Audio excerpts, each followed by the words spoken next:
Ever notice how the most fascinating stories are never really about what happened, but why it happened? The cultural undercurrents, the power moves, the moments that shift everything? That's where Claude, an AI thinking partner, comes in. For minds that see a headline and ask, what does this really mean? And who's actually behind this? Claude helps you dig deeper into the questions that won't let you go, connecting dots others might miss. Try Claude for free at claude.ai/morning meeting.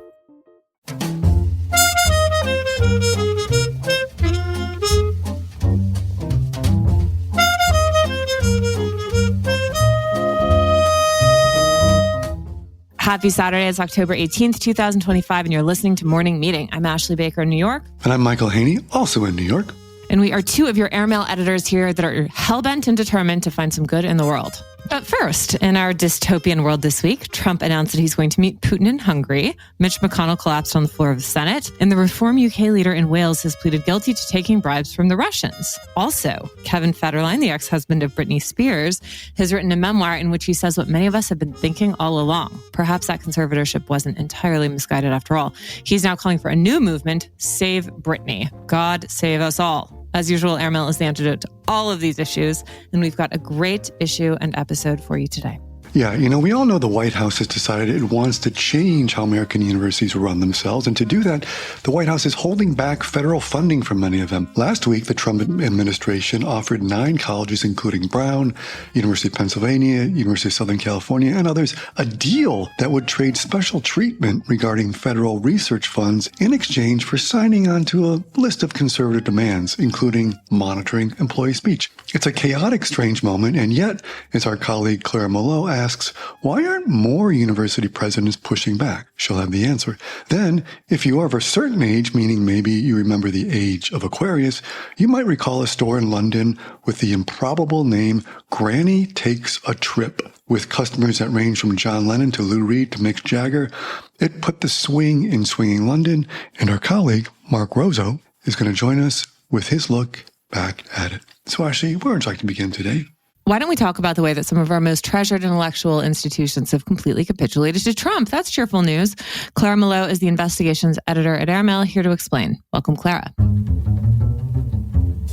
Thank you for having me. So, Clara, the nihilist in me thinks that all these universities are out there capitulating to Trump because we have just seen so much of that so far. But there have been some new developments in the current administration's relationship with higher education this week. What's going on? Yeah, so Trump on October 1st asked 9 schools if they wanted to sign this compact with the administration that basically traded better access to funding grants and other federal research grants in exchange for signing along to like a certain number of maybe like cultural policies, like getting rid of DEI, getting rid of masks, genderless bathrooms, things like that. And so a lot of critics have said that that's obviously a huge impediment to academic freedom and free speech on campus, because they're essentially, it's like a money trade for going along with the administration's values and beliefs. And which universities were offered this ultimatum? Yeah, so it's a list of 9 of them. It includes Brown and MIT, which actually have been the first 2 to respond and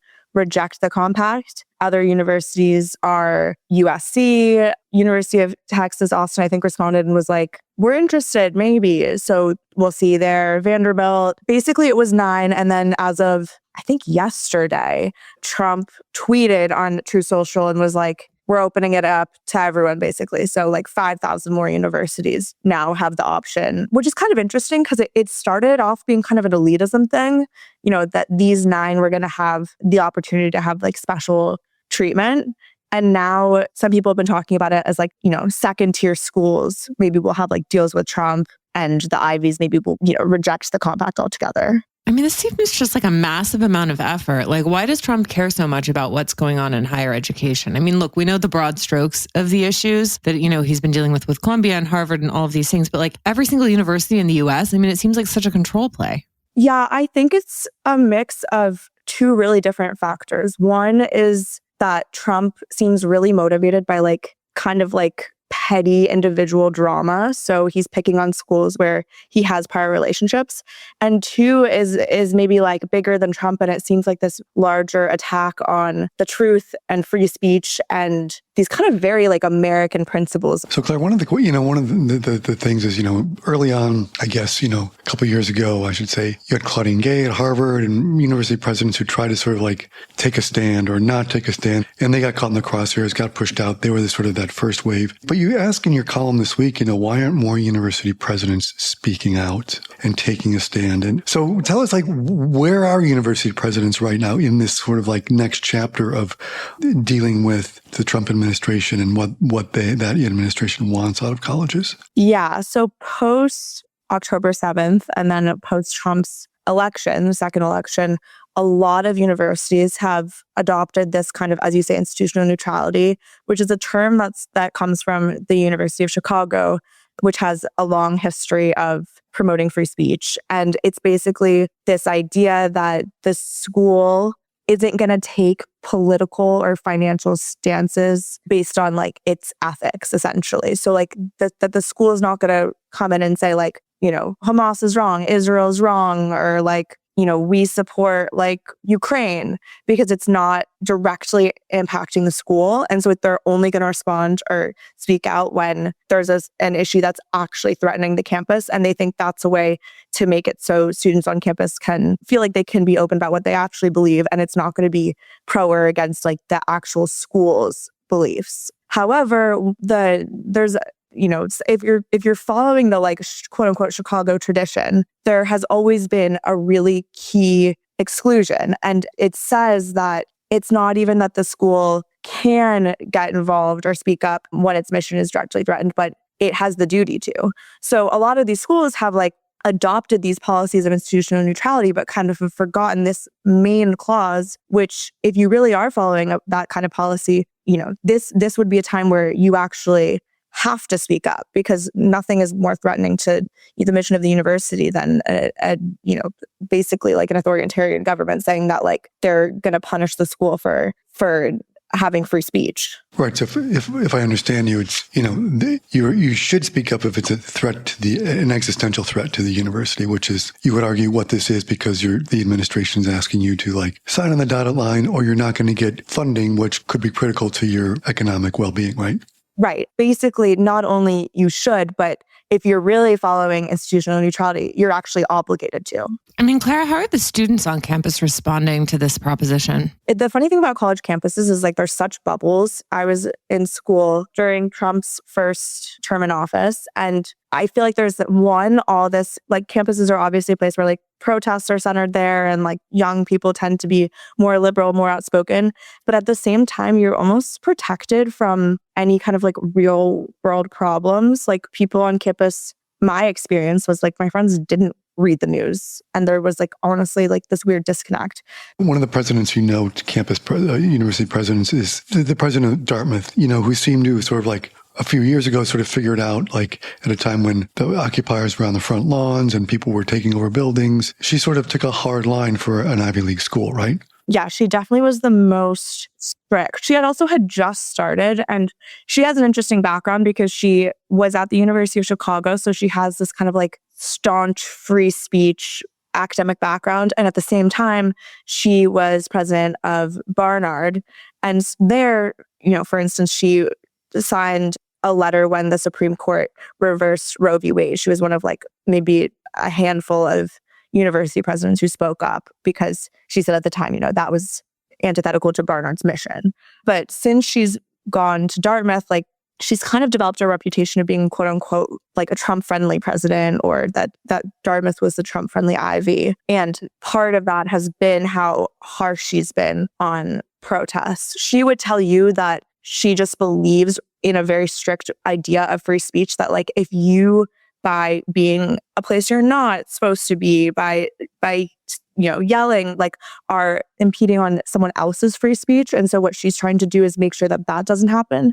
What I found interesting is that a professor at the University of Chicago said to me that, if you think about academic freedom in similar terms to the police versus the military, and you say academic freedom used to be that the school was protecting itself and its students and its teachers from the state and the rich and the church. So basically protecting itself from the outside. And there's been this switch, and now it's basically like the administration is saying we're protecting schools from their own students and from their own faculty. And I feel like you're kind of seeing that at Dartmouth, where she's not really protecting the students. The students feel like they are the threat. There have been some that have spoken out, and some teachers who feel like she sees them as the threat to the school rather than, it's the Trump administration hammering down on them. Claire, have the donors weighed in on this matter at all? Because we know money really talks in these institutions, especially. I think that if you're a donor, what you care about is protecting the school.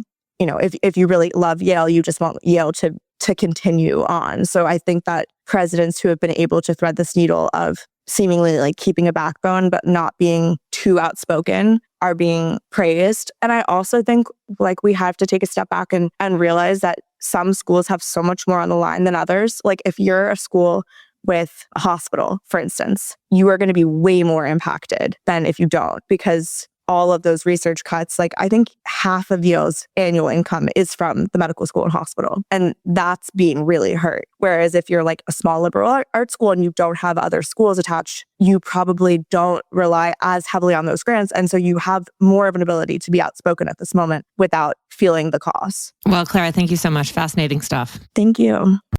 If you're a creative who finds inspiration in unexpected connections, who sees a design and immediately wonders about its origins, Claude gets that curiosity.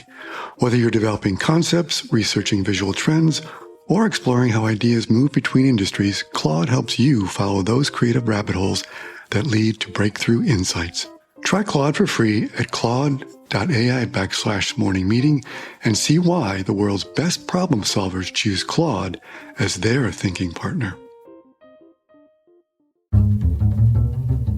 Well, actually, maybe we need to go back to better times, like the 1960s, which seem almost tranquil in hindsight. Now, there's a great new book out by Paul Gorman called Granny Takes a Trip, and it's all about the store in London that was at the epicenter of cool back then. And our colleague, Mark Rozo, is here to tell us all about grannies and the book and that wild time. When things were delicious back in the day. You're so right. Well, I think we should do that. Mark takes us back to London in the 1960s when things were very different and fashion was fun. Mark is an editor-at-large at Airmail and the author of Everybody Thought We Were Crazy, Dennis Hopper, Brooke Hayward in 1960s Los Angeles. Welcome, Mark. Good morning. It's great to be here. Mark, we love your story this week because it takes us back to a period of London that was just entirely too much fun, which is to say the 1960s in Chelsea on the King's Road. What was it like at that time, that neighborhood? Well, apparently that end of the King's Road in the very aptly named World's End was relatively sleepy, kind of not exactly a hipster part of town just yet. There was a boutique there called Granny Takes a Trip, which, could have sold all sorts of things, but it was a clothing shop, right? That's right. So Granny Takes a Trip was opened by three 20-somethings. There was a woman named Sheila Cohen who loved collecting Victorian clothing. Her boyfriend was a painter called Nigel Weymouth, and he had a friend named John Pierce who was a young tailor who was maybe about 20. So they're all kind of like, I guess they're all basically early 20s. And they had the idea to open this shop where they could sell some of these discoveries that Sheila was making. And meanwhile, John Pierce could create new and flamboyant designs. So they mixed this kind of crazy, conglomeration of like old Victorian stuff, Edwardian stuff, bandmaster coats, these like shirts with like Byronic frilly cuffs and flapper dresses. And then they were making these kind of futuristic flamboyant shirts and things and dresses and boots even right out of the shop itself. And of course, much like the clothing, Granny, the interior was tricked out in this like outlandish kind of campy / psychedelic way. Like it apparently looked like a New Orleans bordello inside, and it had the requisite Beardsley prints on the walls, and it had a gramophone and an old Scopatone player. Definitely a place where you could just slip in there and hang out, and they were playing like deafeningly loud psychedelic music at all times, maybe intended to scare some potential customers away who weren't cool enough to to be in there. There's a funny story of Salman Rushdie, who unbelievably, and probably because 488 Kings Road was so out of the way, when he was a student at King's College, he found like a bedsit in this building and lived upstairs and went down to try to befriend the owners and just felt like he was just nowhere near cool enough to hang there. He tried to engage in some chit chat with Sheila, who just sort of looked him over and just said, "Conversation's dead, man." While I don't know what, the incredible string band was, sort of blaring on the turntable. Salman Rushdie gets kind of the cold shoulder, but as you detail in your story this week, a year or two later, the owners are sitting around, and in walk two guys speaking with a Liverpool accent. Can you tell us about that, which kind of puts them on the map? Yeah. Well, the amazing thing is, if they opened in February 66, by the spring of 66, the Beatles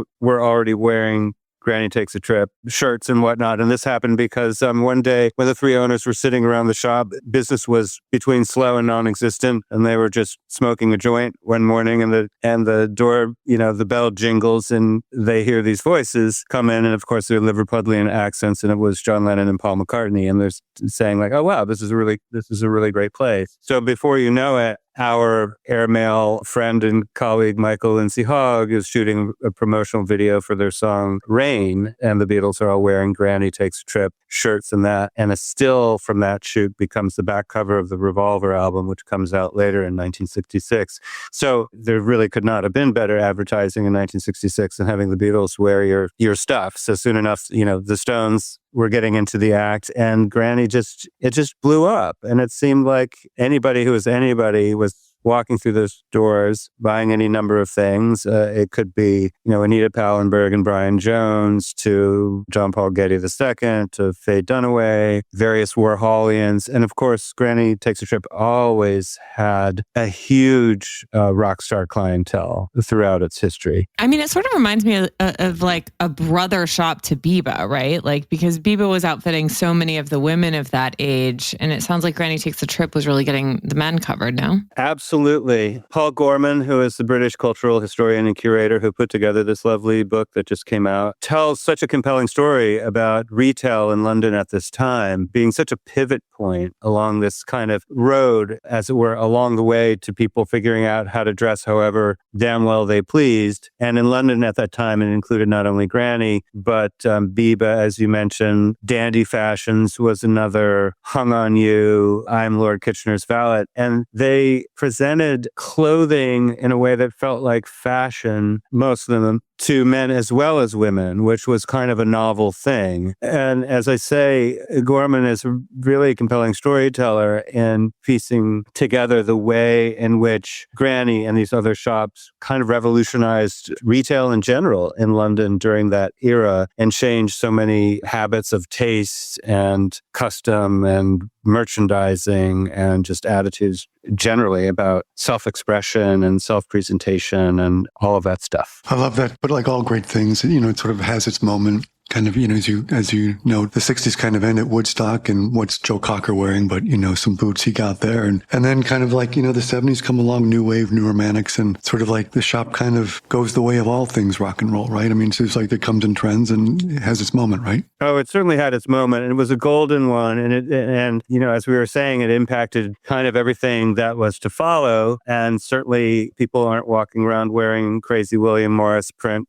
jackets every day anymore, or insane boots like they used to, but it did have that impact. And what happened at Granny was that in 1969, the original owners sold their labor of love to this guy, Freddie Hornick, who was a bit of a hustler. So he probably knew how to run the business a little bit better, but it wasn't quite that like soulful experience that it had been. He opened in New York. The former location is now, appropriately enough, a cannabis shop. And he also opened a place in LA on Doheny, very close to the Troubadour, which was such a sort of pivotal landmark kind of music club at the time. But, rock stars throughout the 70s continued to get themselves, gussied up in Granny togs, Elton John being the perfect example of that on his album Caribou. Lou Reed on the cover of Transformers wearing Granny Takes a Trip. And one of the really classic classic Granny stories that Gorman relates in the book has to do with Keith Moon coming to the LA shop one day in 1974. It happened to be the same day as the Oscars, and he was desperate to find an outfit because he had to attend the Oscars, maybe even had to present. And he proceeded to take many, many, many hours trying on every single item in the shop and then snapping at the clerks in there saying, like, I won't be rushed. It's the Oscars, you pillock. And I do think that pillock is a word that should be used more in America. It's sadly not. Finally, at 11 o'clock, he had chosen his outfit. The Oscars by that time were already over, and he reached into his pocket and produced a half of a Barclay card, a credit card, and attempted to pay with that, which of course, was a total fail.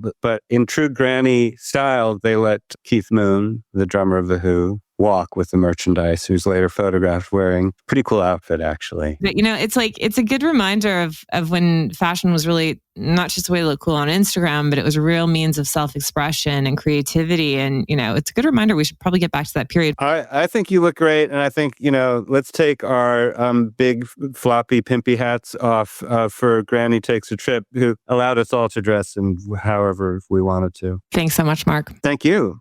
There's only one place to discover a global snapshot of the current cultural scene. Airmail's Arts Intel Report. Our international research tool for what to do and where and when to do it is user-friendly, continuously updated, and meticulously curated. Arts Intel is handy at home, on the road, and when you're planning your next trip. It also includes indispensable lists of restaurants and hotels in key cities around the world, recommended by our well-traveled experts. Explore Arts Intel at airmail.news/arts-intel, and be sure to sign up for our Week in Culture newsletter, which is published every Wednesday afternoon at airmail.news/WIC. I'm Chris Garrett, an Airmail Deputy Editor, and I never leave home without it. Bon voyage.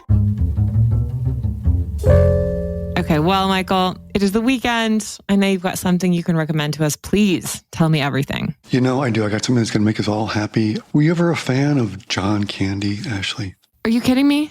Of course I'm a John Candy fan. Instrumental in Stripes, Planes, Trains, and Automobiles, Blues Brothers. Anyway, one of my favorite guys and got his start on the legendary comedy show SCTV in the 70s. Anyway, there's a great new documentary out. It's called I Like Me. It's directed by Colin Hanks, of all people, Tom Hanks' son. And it's got everyone from Bill Murray to Steve Martin to Mel Brooks, remembering the impact that John Candy made on not only comedy and film and TV, but also their lives and, his tragic early death that sort of left a mark on all of them. So it's a beautiful movie. It's going to make you happy. You're probably going to end up watching Planes, Trains, and Automobiles as we go into the holidays. And this is a great companion to it. A look at a great life and some great films that he made. It's called I Like Me, and you can catch it on Amazon Prime. And you, my dear?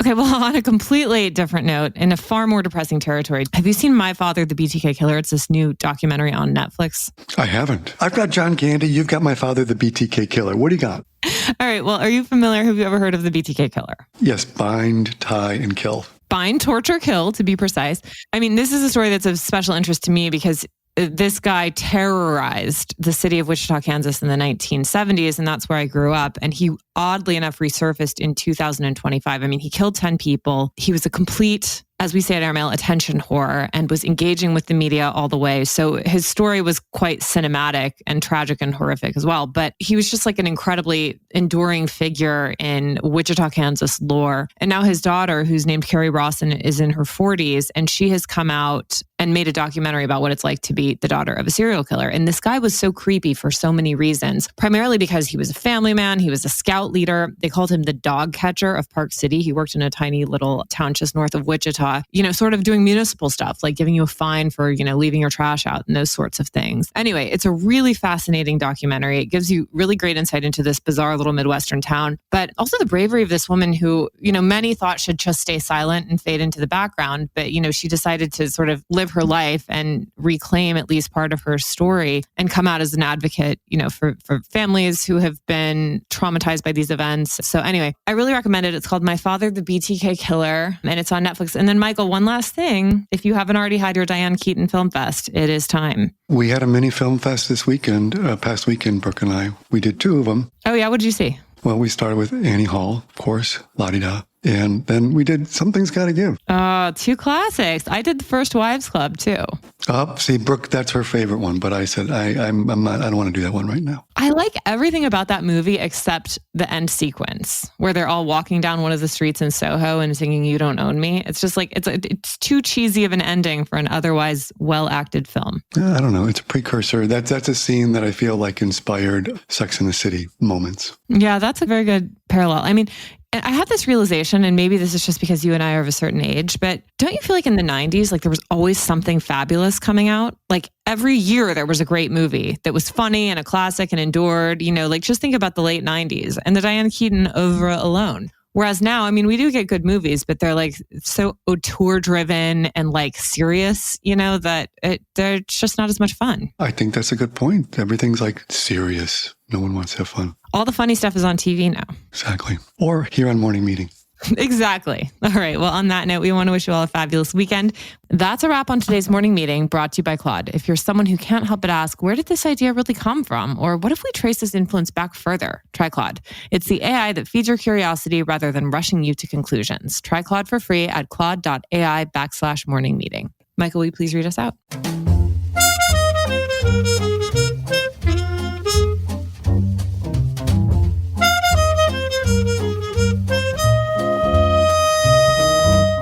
Morning Meeting is produced by Airplay Productions and edited by Jesse Cannon. Our co-editors are Graydon Carter and Alexander Stanley. Our chief operating officer is Bill Keenan.